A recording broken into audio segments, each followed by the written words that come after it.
கனிகளின் மனம் கமழ்கின்றது. இனியது அனைத்தும் நம் கதவருகில் உள்ளது.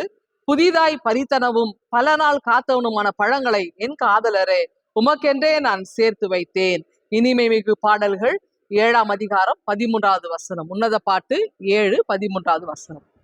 இந்த பழ வகை சார்ந்த ஒரு விவசாய பகுதிங்க. இதுல பாத்தீங்கன்னா இந்த பாலஸ்தீனா தேசத்துல ரொம்ப வளத்தை கொடுக்கக்கூடியது இந்த தூதாயம், இந்த கனிகள், இந்த பழ வகைகள், இந்த செடி வகைகள் தான். ரொம்ப அழகான ஒரு நேர்த்தியான ஒன்று. இதோட செடிக்கு பாத்தீங்கன்னா தண்டு கிடையாது, ஆனா நீண்ட வேர் இருக்கு. அதே மாதிரி எலுமிச்சை பழ சைஸ்ல பெரிய அளவுல இதோடைய பூக்கள் பூக்குமா, வெள்ளை நிறத்துல பூக்கும்.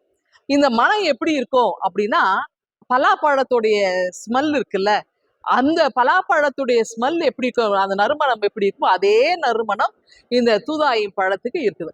அப்ப பாருங்க, அந்த பழத்தினுடைய மனத்தை வைத்து எல்லாரும் ஓடி வந்து அந்த பழத்தை விரும்பி சாப்பிடுவாங்க.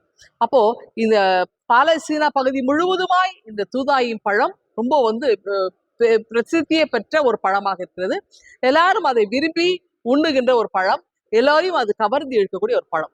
இன்னொன்று, திருமறையில இன்னொரு இடத்துல இந்த பழத்தை பற்றி சொல்லப்படுகிறது.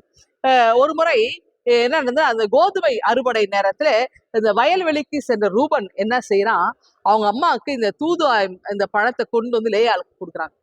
அந்த லேயாளுக்கு கொடுத்த உடனே அவங்க சகோதரி ராகேல் ஓடி வந்து அவங்க அக்கா கிட்ட வந்து என்ன பண்றாங்க, இந்த பழத்தை எனக்கு கூடன்னு சொல்லி கேட்டு வாங்கி சாப்பிடுவாங்க. வாங்கி சாப்பிட்டவங்களும் யோசேப்பு அழகாய் பிறந்தார், லேயாளுக்கும் அநேக குழந்தைகள் எல்லாம் ஆரோக்கியமா பிறந்தாங்க. அதாவது என்ன அந்த பகுதியில சொல்லுவாங்கன்னா, இந்த குழந்தை பேற்றை பெற்றெடுக்க முடியாமல் இருக்கின்ற, அந்த கர்ப்பத்துக்கு தடையா இருக்கிற அந்த காரியங்கள் எல்லாம் இந்த தூதாயும் பழத்தை சாப்பிடும்போது அது வந்து பிள்ளை பேற்றுக்கு அது பெண்களை வந்து ஆயத்தப்படுத்துமா, கர்ப்பத்தை தடை செய்கிற எல்லா காரியத்தையும் தடை பண்ணுமா.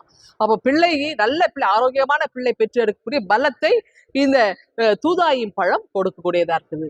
அப்ப பாருங்க, ஒரு குழந்தை பிறக்க வேண்டும், அந்த குழந்தை பேற்றுக்கு தடையா இருக்கிறது எல்லாத்தையும் நீக்கி குழந்தை பேற்றை கொண்டு வருகின்ற ஒரு பழ வகை இருக்கு அப்படின்னா, அப்போ கடவுளிடத்திலே நாம் இன்னும் அதிகமாக கிட்டி சேர்வதற்கு நம்முடைய ஆன்மா, நம்முடைய ஆத்துமா இன்னும் ஆண்டவரை கிட்டி சேர நாம் நம்முடைய நற்கிரிகளால் நாம் அறியப்பட வேண்டும். இந்த பழம் எப்படி எல்லோருடைய கண்ணையும் கருத்தையும் ஈர்த்ததோ, நாமும் ஆண்டவர் இயேசுவுக்காக நாம் நற்கந்தமாய் வீச, மலர்ந்து மனம் வீச, ஆண்டவருக்கு நம்ம மக்களை ஆயத்தப்படுத்த ஆண்டவர் நம்மை அழைக்கிறார்.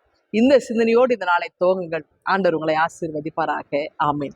எங்கள் அன்பின் ஆண்டவரே, இந்த நாளை எங்களுக்கு ஆசீர்வாதமாய் அமைய கிருபை தாரும். மீட்பர் இயேசுவை ஜெபிக்கிறோம் எங்கள் அன்பின் கடவுளே. ஆமென்.